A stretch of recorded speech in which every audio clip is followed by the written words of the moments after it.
Às 2h48 da manhã de 24 de maio de 1941, um oficial britânico levantou os binóculos e ficou paralisado. Um couraçado colossal, maior do que qualquer coisa na Marinha Real Britânica, cortava o Estreito da Dinamarca. O Bismarck havia chegado, e em 6 minutos despedaçaria o navio de guerra mais querido da Grã-Bretanha. Isso não era só um navio. Eram 50.000 toneladas de engenharia nazista com um único propósito: estrangular a Grã-Bretanha destruindo os comboios do Atlântico.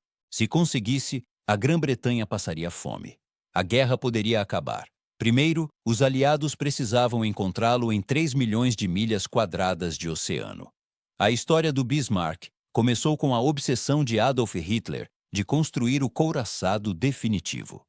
Em 1936, ele mandou fazer um navio de guerra para tornar irrelevantes as frotas rivais.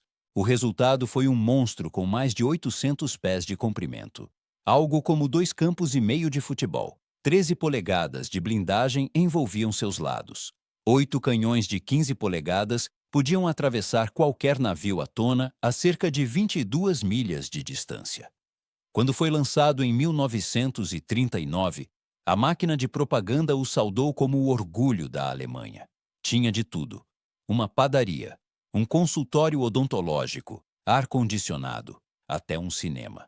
Uma tripulação de 2.200 homens embarcou. Eles acreditavam que pisavam em uma fortaleza invulnerável. Não podiam imaginar que, em um ano, quase todos estariam mortos. O capitão Ernst Lindemann sabia a verdade que outros não diziam. O Bismarck tinha uma fraqueza fatal. Estava sozinho.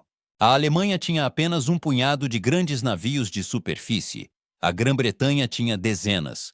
Se o Bismarck fosse encurralado, enfrentaria sozinho toda a Marinha Real Britânica. Lindemann avisou seus oficiais em voz baixa: ou voltaremos como heróis ou não voltaremos. Em 18 de maio de 1941, o Bismarck partiu para sua primeira e única missão, a Operação Exercício no Reno.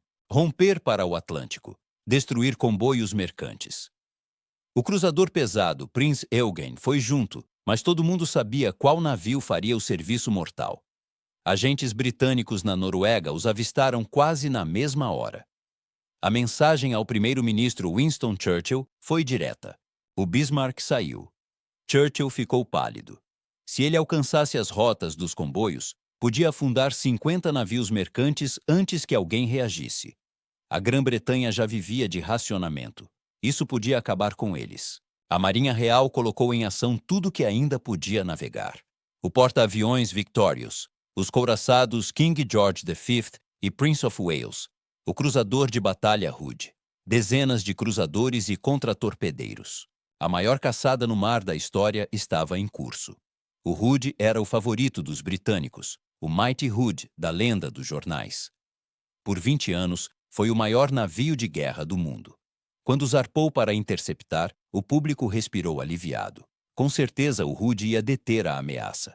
Eles não sabiam da sua falha secreta. A blindagem do convés era fina demais. Às 5h52 daquela manhã, o Hood e o novíssimo Prince of Wales avistaram o Bismarck. Os britânicos atiraram primeiro. Seus projéteis caíram perto. Nenhum acertou.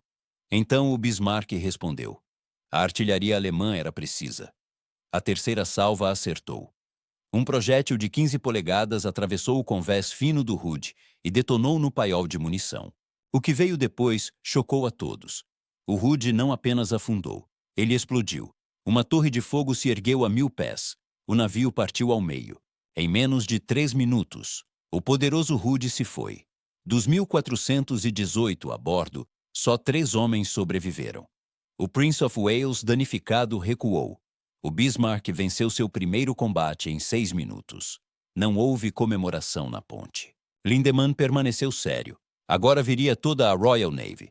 Pior, o Bismarck estava avariado. 3 projéteis do Prince of Wales atingiram o Bismarck. Um rompeu um tanque de combustível. O navio sangrava óleo pelo mar. Lindemann queria dar meia volta. O almirante Günther Lütjens o desautorizou. Avançar para o Atlântico. Essa escolha selou o destino deles. Por 2 dias, Cruzadores britânicos seguiram o Bismarck pelo radar. Ficavam logo além do alcance dos canhões. Então, num movimento repentino, o navio alemão virou e avançou contra as próprias sombras. Os navios britânicos se dispersaram. Era uma finta. Na confusão, o Bismarck entrou numa frente de mau tempo e sumiu. Por 31 horas, o navio mais perigoso do mundo desapareceu. O pânico se espalhou pelo almirantado. O Bismarck podia estar em qualquer lugar. Churchill exigia relatórios de hora em hora. A pista veio pelo rádio.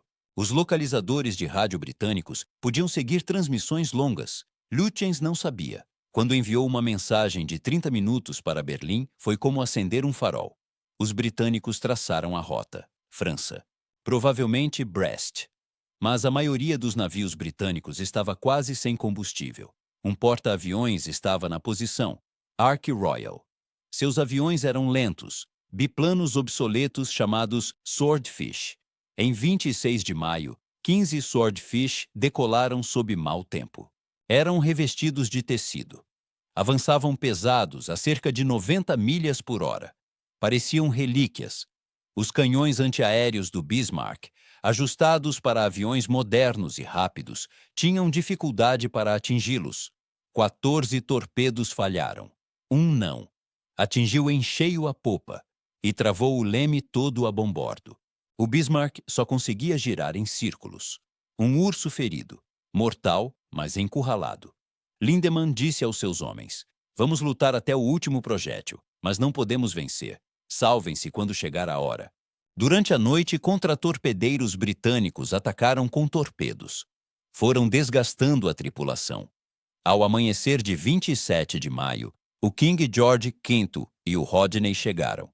O que se seguiu não foi uma batalha, foi uma execução. Às 8h47, os britânicos abriram fogo a cerca de 4 milhas. Nos primeiros minutos, o controle de tiro do Bismarck foi destroçado. Seus canhões não conseguiam mirar. Às 9h30, o navio era uma ruína em chamas. As 4 torres estavam fora de ação. A superestrutura era metal retorcido. Centenas estavam mortos ou morrendo. Mesmo assim, o navio se recusava a afundar. O cinturão de blindagem resistia. Os britânicos despejaram mais de 2.800 projéteis. Por fim, a tripulação abriu as válvulas de fundo. Às 10h39, o Bismarck adernou e deslizou sob o Atlântico. De cerca de 2.200 a bordo, apenas 114 sobreviveram. Lindemann afundou com o navio. Sobreviventes disseram que ele ficou em posição de sentido na ponte e prestou continência quando o mar se fechou. Lütjens também se perdeu. O Bismarck ficou 8 dias no mar. Destruiu o Rude em 6 minutos. Não tinha como fugir de uma marinha inteira. A morte dele marcou o fim da era dos encouraçados. Porta-aviões e submarinos dominariam o futuro. Em 1989, Robert Ballard encontrou os destroços a 3 milhas de profundidade. O casco estava em grande parte intacto. Os canhões ainda estavam inclinados para o céu. A história do Bismarck é de engenharia brilhante, de orgulho fatal e do custo de lutar sozinho. Por 8 dias foi o navio mais temido da Terra. Depois desapareceu, levando 2.000 homens com ele. Sua única vitória selou seu destino. Nenhuma arma, por mais poderosa que seja, vence uma guerra sozinha. O Bismarck era magnífico. Também estava sozinho, e nenhuma blindagem detém o isolamento.